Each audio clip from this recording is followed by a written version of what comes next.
ওই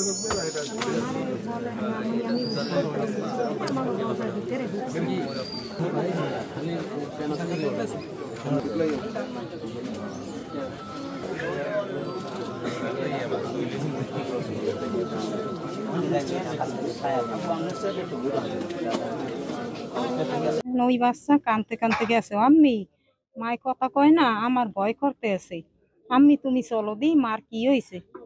আমি কইতে আর মায় মনে হয় ওই শ্বাস হচ্ছে, অসুস্থ হয়ে পড়ছে, এই মাইয়ে কোলে লই আমি আসছি।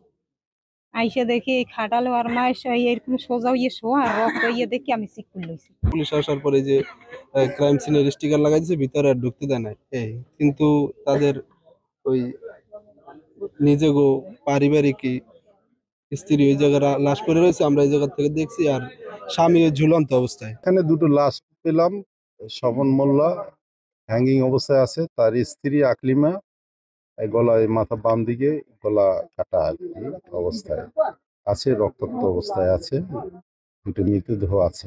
স্ত্রী তো একটা মারাত্মক জখম আছে, জখম অবস্থায় আছে, তার মানে সে খুন হয়েছে এটা বোঝা যাচ্ছে। আমরা সুরতল করব, সুরতল শেষে পোস্টমর্টম হবে এবং তদন্ত অব্যাহত আছে।